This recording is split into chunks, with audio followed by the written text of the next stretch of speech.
Yesterday, I received a letter, and I would say that this letter plausibly changed the trajectory of this year, certainly for me. What was strange about this is that when my lawyer was able to determine what it was and who it was from, this was atypical because it was not a lawsuit and it was not a subpoena, but it was a strongly worded letter, essentially a legal threat. And people don't typically use process servers for legal threats. Even stranger was who it was coming from. It was coming from a law firm representing current sitting president, Emmanuel Macron, and his wife, Brigitte Macron. Okay? Like I said, this is insane. I don't think this has ever happened in the history of the world. Plausibly, you don't hear about a foreign leader currently sitting in power, sending around legal letters to people that are sitting in other countries, no matter what that person is saying. But it's going to get so much more crazier than that, okay? Because there were a lot of odd things about this letter. First and foremost, they strenuously requested that I not publicize it. They did not want me to publicize this letter all over it. This is not meant to be publicly disseminated. Okay, you have no legal right to tell somebody that they can't share a letter that they received. I'm sorry you sent it. I have a right to share it. And I'm going to tell you my suspicion about why it came across as they wanted to keep this rather hush-hush. But apart from asking me not to publicize it, they get into explaining to me how I am engaging in types of defamation. I'm going to show you this letter because the story behind it is even crazier, okay?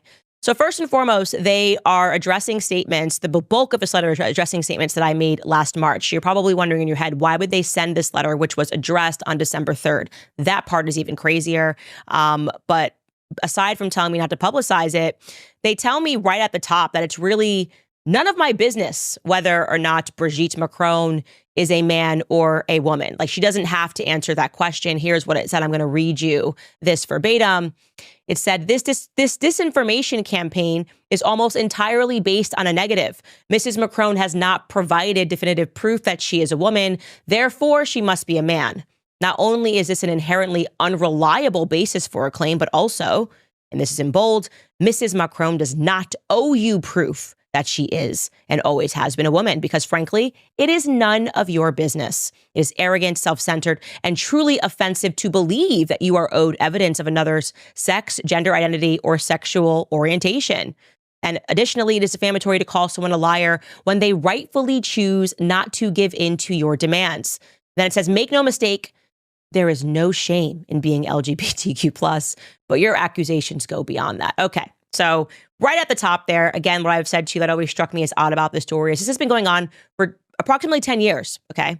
Now, if I'm the president and I'm dealing with a 10-year issue of people saying that my wife has a penis and I could just very easily debunk this, I'm sure as hell not going to pay lawyers overseas to send legal threats and legal letters that say, oh, okay, well, we're not going to answer the question, but we are going to send you a 100-page letter. It was 100 pages. Most of it was transcript. It really was like a 33-page letter.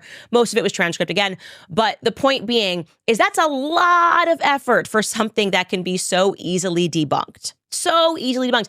And I'm not the only journalist they've done this to, okay? They're sending out letters, civil harassment, saying that it's causing them stress, it's causing them anxiety. Wouldn't you just answer the question at a certain point, again, going with common sense?